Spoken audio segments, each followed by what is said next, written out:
We had a great week of practice. It really paid off in this game. Nothing but respect for East Noble. They really came out and fought us, especially in the second half. They got us on our heels, and that was a close one. But it's very nice to come out with that win. That's a very good team, and we put in a lot of hard work to get to this point. So at halftime, when you're up big, so as a coach, were you? I guess we should say, I should say, were you expecting them to, put up a fight like that? Oh yeah, we were. We know that East Noble every year comes out and they fight, and so we knew it. We knew that we were gonna have to play like we did in the first half, and obviously some plays didn't go our way, but we picked back up on the next play and we finished out the game. Resiliency. To talk about how they brought the game all the way back and tied it up. You guys kind of. He snuck through there with a big run. Talk about what's that feel like and what's going on through your mind when he's running in the end zone. I'm not going to lie, it's a bad feeling, but it's all about how you respond, and I felt like our team did a great job of responding throughout this whole game.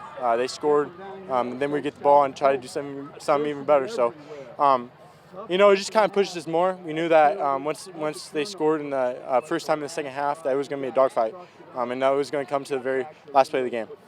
Do you, as a lineman, do you prefer games? Do you prefer to win games like this? Yes, I do. This is football.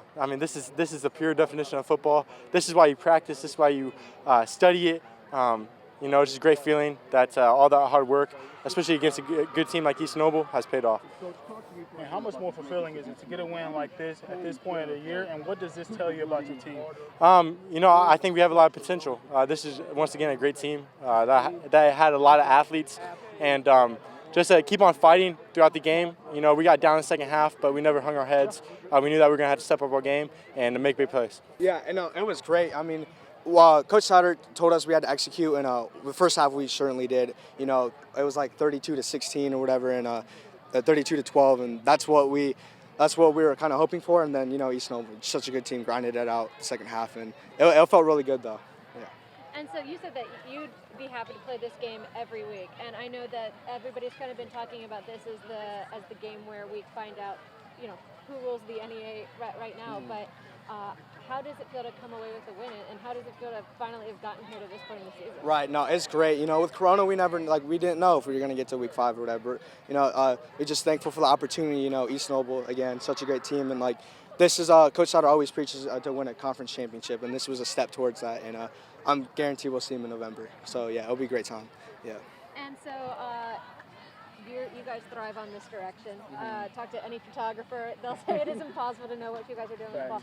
How are you guys able to use that to your advantage, especially in the first half tonight? Oh, definitely. Every practice we work on carrying out our fakes, misdirection. Defensively, that's super hard to see who has the ball. You never know if Mason has the ball, I have the ball, Carson has the ball, any of us have the ball. So I think that definitely takes a toll on the defense, just not knowing where it is. So yeah.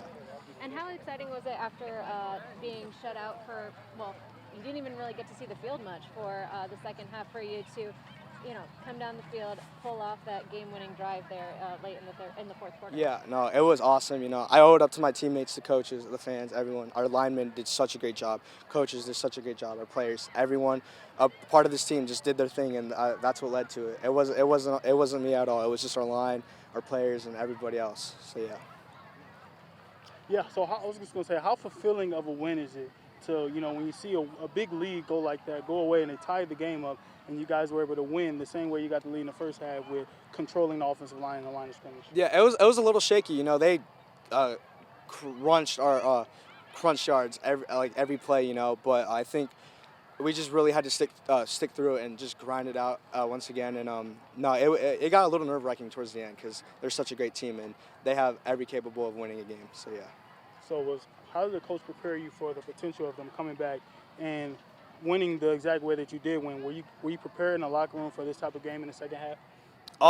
Coach Sauter was like, it's 0-0 at halftime. They just like what they did. They scored like 20 unanswered points or whatever. So you never know what's really going to happen. And Coach Sauter was just in the locker room preaching that we got to stick through it, and they're going to score. They did, and that no matter what was going to happen, we had to persevere through it.